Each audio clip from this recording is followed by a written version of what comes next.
Well, hey guys, this is my mom's 2013 Volkswagen Beetle convertible, and this is a 50s edition. It's a little bit more basic. It doesn't have the touch screen or anything like that. It does have some leatherette interior. I don't believe it's real leather, but it does have leatherette. It has heated seats, just your simple AC control. No automatic climate control or anything like that. 6-speed automatic. Got a little bit of storage here in the center armrest, not much though, really just place for sunglasses. You have this upper glove box, and then you got a lower glove box as well. That would be to open your convertible top up there, and you also have your phone controls for Bluetooth. You have your lights for, and then there's your convertible top operation. We'll leave the top up for now because it's just so windy out here, so, and it's better for audio and the video. Got pretty simple headlights, no automatic headlights, just on-off headlights. This car has 83,000 miles on it. It has the 2.5 liter engine. We'll discuss that more when we get outside of the car, but just want to show you around this interior a little bit first. It's got the glossy black plastic, which does attract a lot of fingerprints, but it's got a nice design to it. Simple, well laid out interior. Pretty simple radio. It's got the funky Volkswagen knob where the power for the volume knob doesn't stay in the same place. But we'll go ahead and take you around it, and then we'll take it for a drive.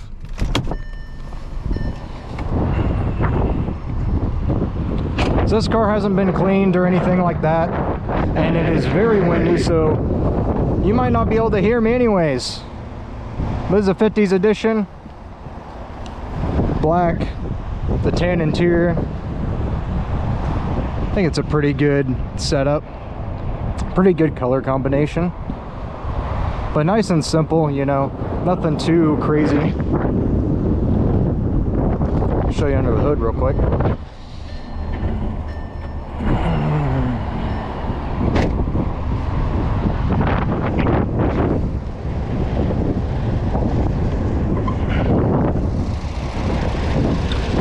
This is powered by 2.5 liter 5-cylinder. This is the last year of this engine. Port injection, no direct injection here. No turbochargers or anything like that. Just a pretty simple 5-cylinder engine, dual overhead cam, aluminum block. I think they make around 170 horsepower. And I think torque is maybe like around 177 pound-feet. So it makes a little bit more torque than it does horsepower. And let's unlock the door here so I can show you the back seat.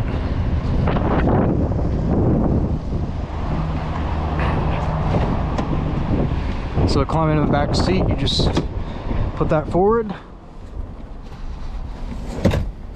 As you can see, I have a decent amount of room. I mean, this is moved a little bit further back in the driver's seat, but knee room is a little bit tight.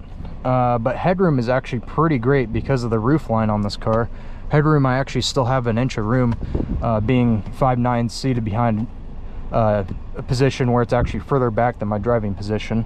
So pretty nice. These seats are very upright though, so you can't tilt them back. So if you are in the back, it might get uncomfortable for a longer journey, but the headrests are nice and plush and comfortable. That is a great thing about all of these seats.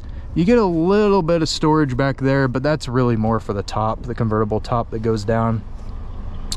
But you got a cup holder and 12 volt back here, and then you got some speakers.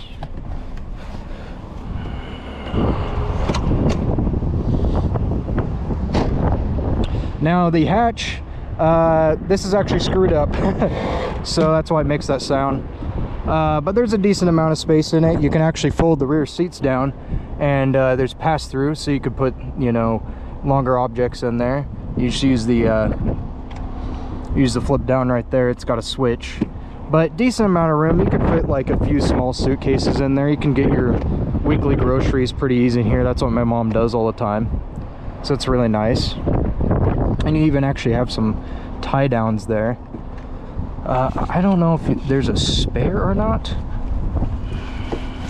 There is. Okay, yeah, so there is a spare. I don't know if it's full size. It might be close to full size. I don't think it's full size. It's just a smaller spare. But that brings us to what tires are running on this. So these are some Vredestein all-season Quatrac Pro tires. They are more like a Grand Touring tire, less like a sport tire. So they have quite a bit of sidewall on them, which makes this ride quite a bit better. But you do trade off a bit of handling and a bit of grip. Well, let's go ahead and take this for a drive, and I'll tell you more about it.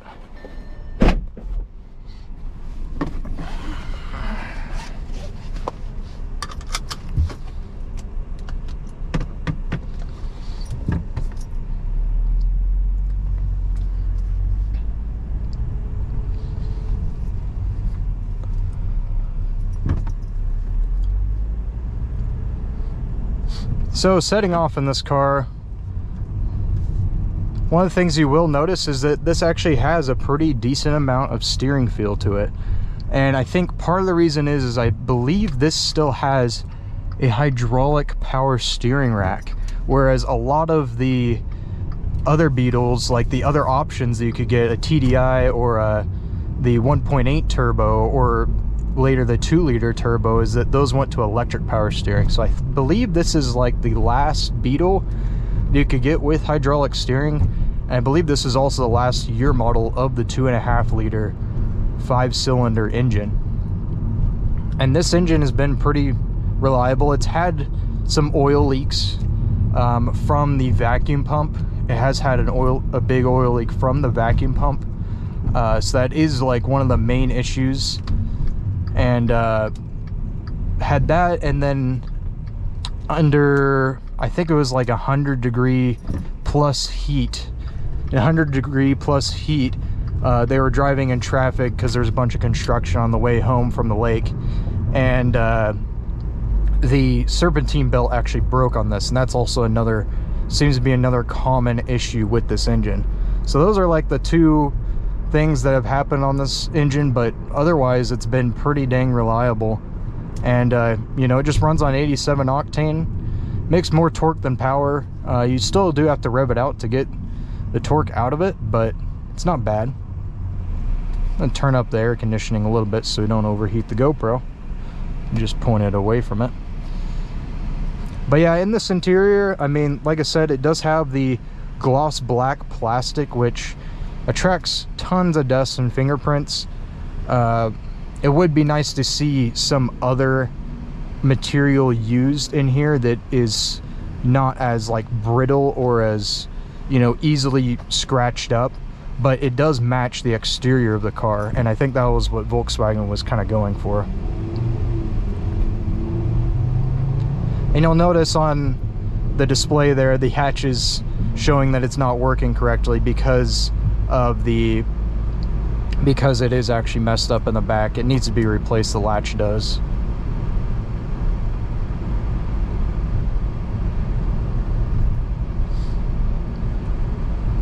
But other driving impressions, so throttle tuning's pretty good. The transmission's pretty quick to downshift. It's, you know, it doesn't just take its time and lazily wait to downshift. It really does downshift quickly, and is quicker responding, which is good. It's not always the case, so. And this is a 6-speed automatic transmission, not like a newer 7 or 8-speed or something like that.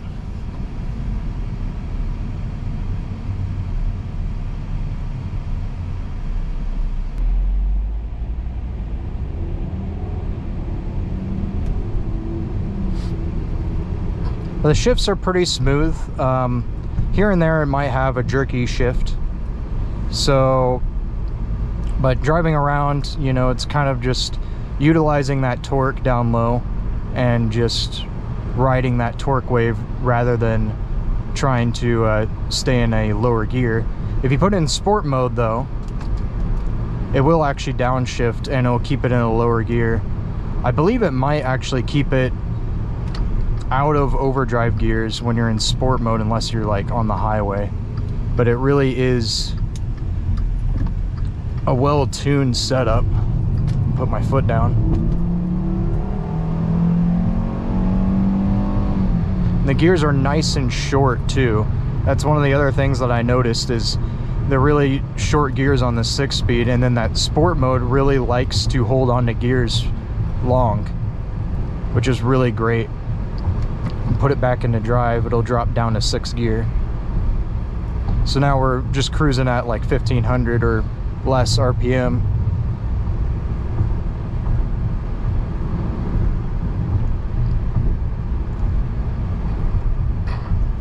Yeah, steering is a bit on the sensitive side though.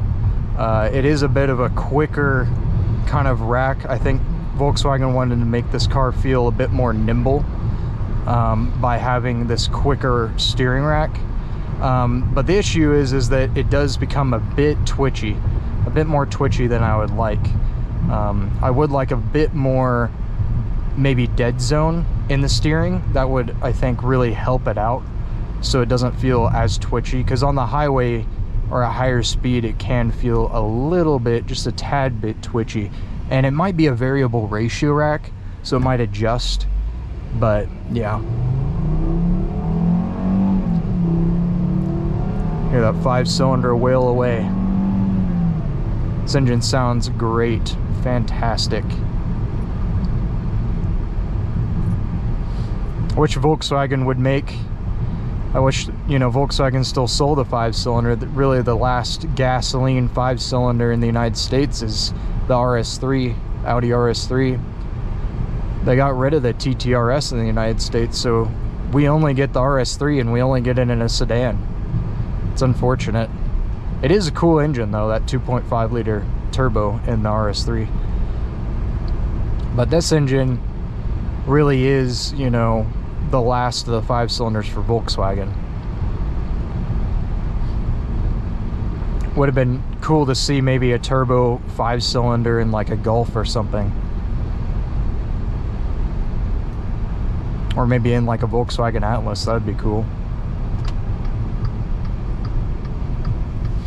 Brakes, again, they're a bit sensitive, kind of like the steering. If you get halfway through the brake pedal, you get almost full brakes, almost full lockup of the brakes with only half of the brake pedal travel. So they are a bit touchy, a bit sensitive.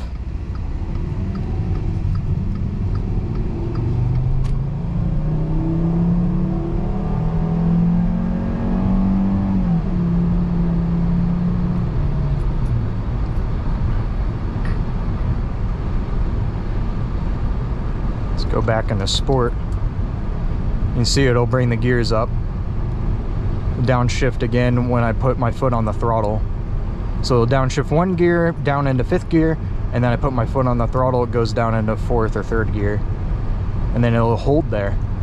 So we're doing just under 3,000 RPM. It kind of holds like how I would drive a manual transmission. It'll wait until it gets to 3,000 RPM before it shifts, which is really nice. And it's decently quick reacting. Like if I put my foot down, there you go. I'll downshift to a lower gear, and then it'll hold that gear and I'll get some engine braking as well.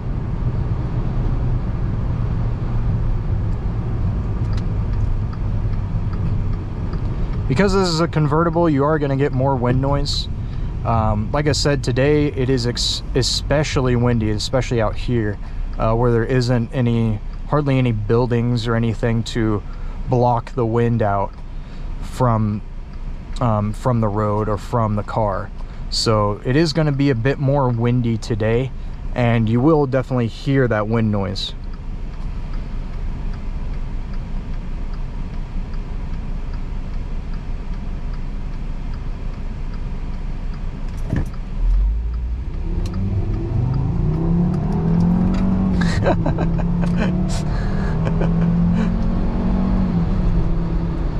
It's trying to chirp that inside tire because there's not a limited slip diff on it, so it just spins one of the tires, does a one-wheel peel.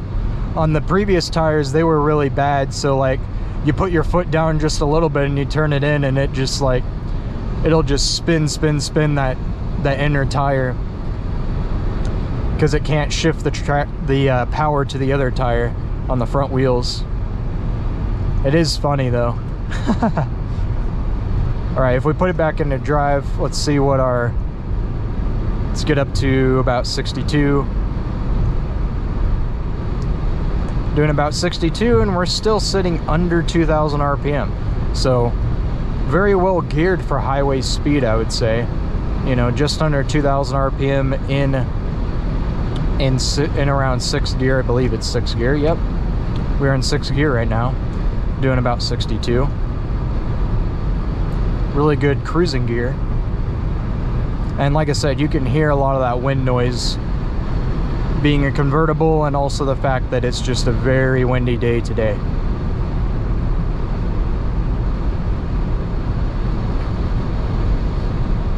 But while we're here, how is it at higher speed? Well, the wind obviously is pushing the car around a little bit more, but it has that kind of typical German kind of solidity at high speed, where you feel like there's confidence in the car. You feel the stability in the car. This might not have the lower center of gravity of something like the Z4 does, but it still has very much that kind of German feel to it, where it does feel at home at highway speed. And this is pretty much nothing for this car. This car will easily cruise at much faster speeds.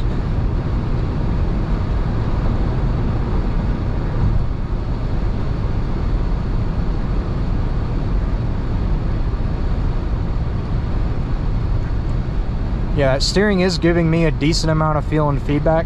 I wouldn't say it's on par with like the Z4 or the 5 or the E90, so E60, E90 generation BMWs. It is definitely less steering feel than that, but I think partially that does have to do with the Vredestein tires that are on this, because these are some thicker sidewall tires, which does definitely help in the ride department. This does ride a lot better than your typical Beetle would with the stock tires from factory.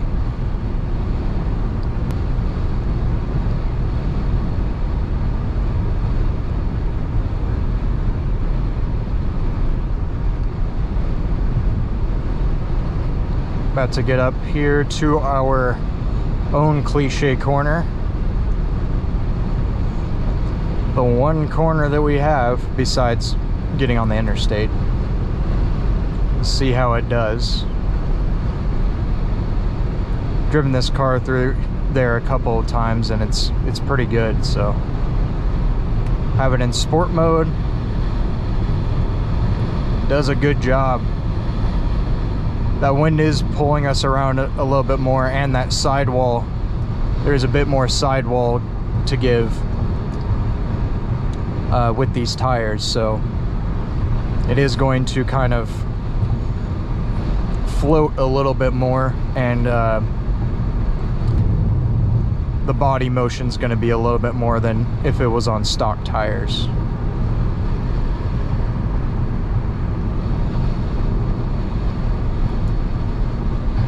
Seats are comfortable though. They have some good amount of bolstering, so if you are a bigger person, that would be something to consider with this, is that the bolsters, it does have, you know, a decent amount of bolstering. It's not as much as like the Z4 is, but there is some bolstering there. These are all manually adjusted seats, so manual adjustment forward and back, manual adjustment for the tilting of the back, and also manual adjustment for the lumbar. So there is actually lumbar support on these seats, but it is a manual adjustment only. Now we're on our bumpy section road. Let's see how it does.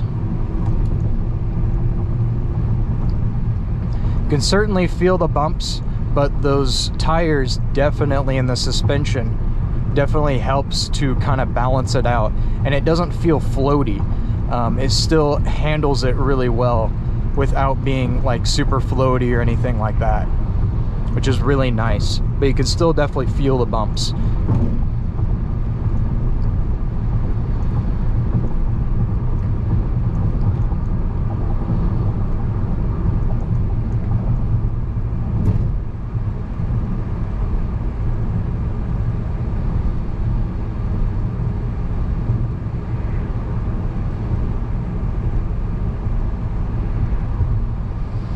And I'm gonna go a different direction this time because there's quite a lot of traffic at the school, so we'll turn here instead. I think it'll be a better option.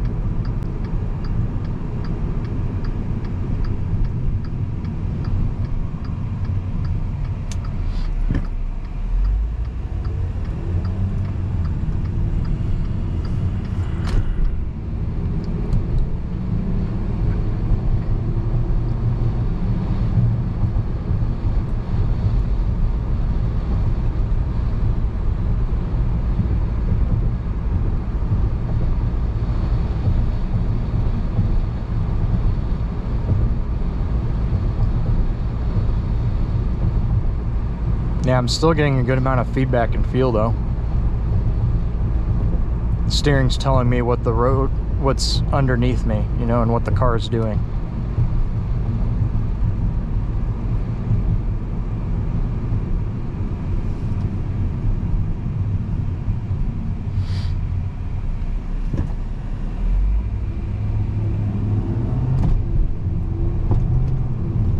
There's a bit of a bumpy section as well.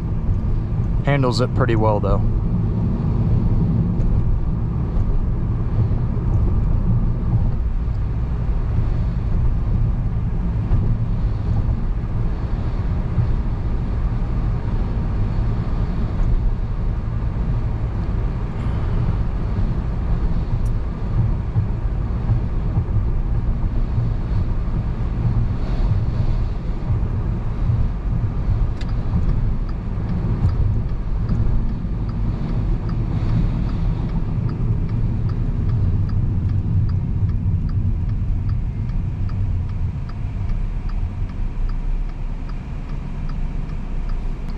I think MPG wise, this has gotten probably around 25-ish on the highway and probably low 20s in the city.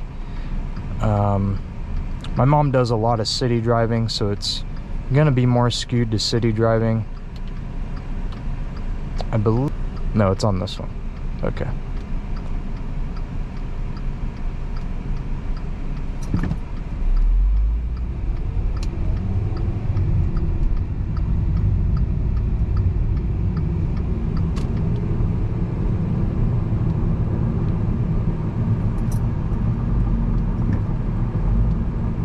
Yeah, so 27 is what she's been averaging according to the computer, which is actually pretty good. That's actually quite a bit better than the Z4 is. And then there's our instant MPG, which, you know, I don't know how useful that's going to be.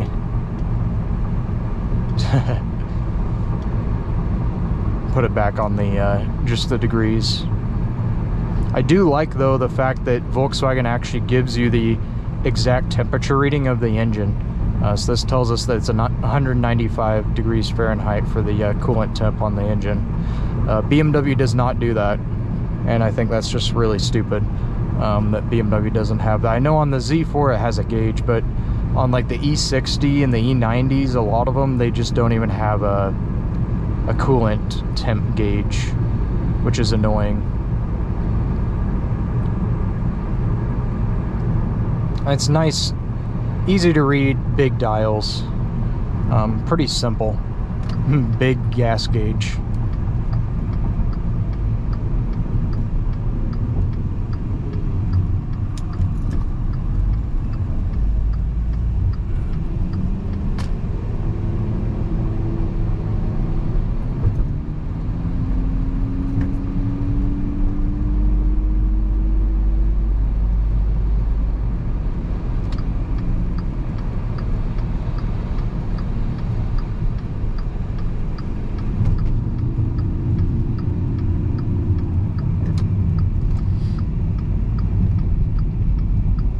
we are getting into the time of parents picking up kids and stuff, so it is picking up their kids from like elementary school, so that's why traffic is a lot greater than it is normally.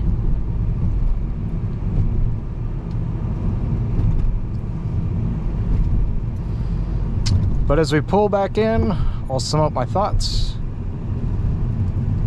and take you around the car one more time, and that'll be that.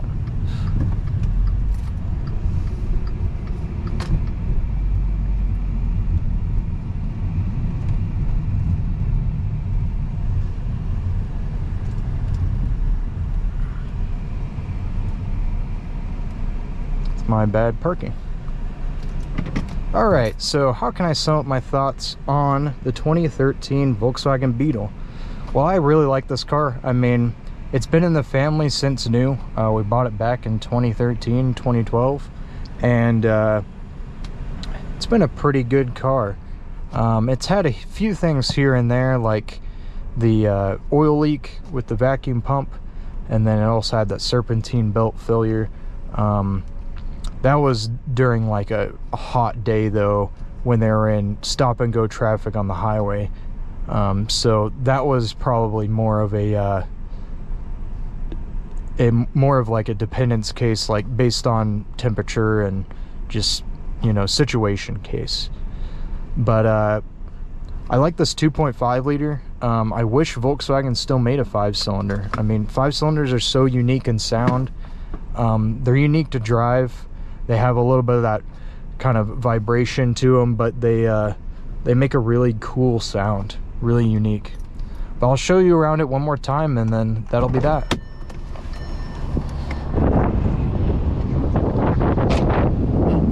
I do love retro styled cars. It's really great. Mini Cooper's still doing the retro style theme, which I think is really cool.